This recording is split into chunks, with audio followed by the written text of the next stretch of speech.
Hello, do you want to grind a new Gyfin underground but worry about your gears being inadequate? Or perhaps you're unsure about what the mobs are like and don't want to go in blind and lose a bunch of crystals? Oh no! If so, then this video might be of assistance to you. Our Corsair will show you how to avoid their attacks, what does despair mean, and what it means when the local butcher comes out to butch. But we will not be covering the more advanced strats like double despair. Actually, I don't think you can do that anymore with the new patch anyway. Now, the game recommends 300 AP and 380 DP, but you can start earlier with about 285 Kutum and 353 DP, of course, depending on how OP your class is. If you're just hitting 353 DP, I strongly recommend Calx Elixir, as even if you avoid all the big attacks, the small ones will add up. For reference, I started this spot with 301 AP and 371 DP on Nuver. Firstly, to access the new Gyfin Rhasia underground zone, all you need to do is to right click on the node. It then will automatically auto-path you to the node manager. This is also where you get your fabulous dailies. As you depart from our dear friend, you will see that there are several areas with a giant pillar in the middle, diagonally surrounded by 3 different packs of Gyfin mobs, each positioned equidistant apart from each other to the central pillar. For ease of reference, we shall call the Gyfin Crusher the Hammer Girl, Gyfin Guard the Warrior Chan, and the Gyfin Flamen the Mage Unnie. From here, you need to remember this order: Hammer Girl, Warrior Chan, and Mage Unnie.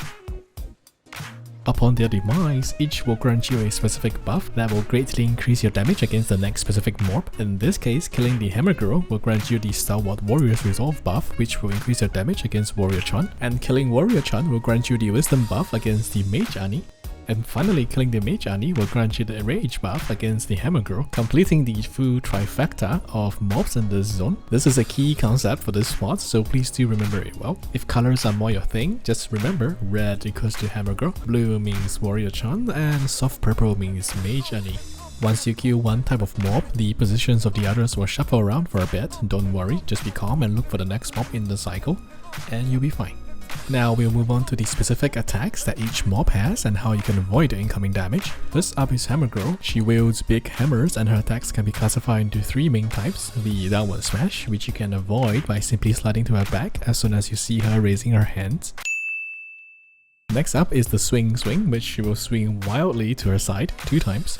Take note that there is a delay in between each swing. This attack is particularly difficult to judge how far the hitbox is, so my advice is to just iframe or frontal guard the attacks. They hit hard and will most definitely chunk your health if you aren't careful. And lastly, her ultimate consists of a supersized version of the downward smash. You can tell she's about to do that when she jerks her head a little, almost like a... yeah. Anyway, the moment you see that, immediately go to the back. You will see a giant pizza with a slice missing. The safe zone is that missing slice. She will do this attack 2 times and the second one has a much larger AoE than the first. But once again, just stay in the missing slice and you will be fine. Probably. Up next is Warrior Chan, whose exuberant dignity can be felt from miles away just looking at how she moves. Broadly speaking, Warrior Chan has 2 main types of attacks. First up is her usual frontal swing, where she swings towards your last known location. You can avoid this damage by simply sliding to her back as soon as she moves from her idle animation. She kinda locks onto you just before she starts moving, so if you reposition to her back as soon as you see her move, you should be fine. Her second attack is also something akin to her ultimate, where she will raise her sword up high and there will be a big AoE. Be sure to get out of the way to avoid some massive damage. And lastly is our Mage Unnie. Her attacks are perhaps the simplest of the bunch, but also hurts the most. While fighting her, there is but one commandment: get out of the way. Really, just avoid all the red telegraphs and especially the big red one. That one absolutely shreds your frontal guard and DP. Simply get out of the way while doing as much damage as possible and she will go down pretty soon. With the main mobs out of the way, let's explain a bit about what Despair means in Gyfin Rhasia. Simply put, it is an EXP buff. A budget Warrior Chan without a shield and a much larger aggro range will appear, and defeating her will spawn several waves of smaller mobs for you to fight. This persists for several minutes after she's down and is the biggest source of experience for your character here. These small mobs don't do much damage, but they will grant you a lot of experience. Look forward to these, okay? And following that, you have this, the Butcher Onee-san, who is essentially an upgraded version of the Warrior Chan, except in this case, she doesn't really like the shield, you know, so she threw it away for one more swing. Take note, she actually does damage the moment she lands, so if you're low, be sure to avoid that. Oh, we got hit. Yeah, she does do damage when she lands. Anyway, her normal attacks are largely similar to Warrior Chan's, just slightly faster. Be sure to go to her back as soon as you see her moving or turning. Other than this, she also has the dash attack where she blinks in the direction she's looking at. Like the Mage Unnie, the key here is to just get out of the way as soon as you see her wind up animation. Once you do kill her, take note that you will then draw the aggro of all 3 mobs, but you will also receive a universal damage buff in the double sword icon.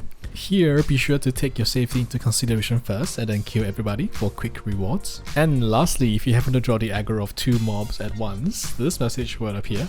If this happens, you have 2 options. Either you try to take them on both and potentially die, or you can just get out of the zone first and wait for them to de-aggro, and once they are reset, you can go back to the mobs again. Also, one tip for Awakened Corsairs, our authors will keep firing at the last position you shot at, so once you do take down a mob, be sure to quickly move on and draw the aggro of the next correct mob, otherwise you may end up in a situation where you have to fight a mob without the appropriate damage buff. Nothing bad really happens, it just eats into your trashed out numbers here for a bit.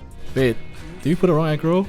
Okay, yeah, they should give us like a solution to our pulling problems in Gyfin. And that's it for this zone. Be sure to come here only when you are wide awake or you will face imminent death for sure. And with that being said, enjoy your EXP and silver. If you found this video helpful, be sure to consider dropping a like or a sub, I guess.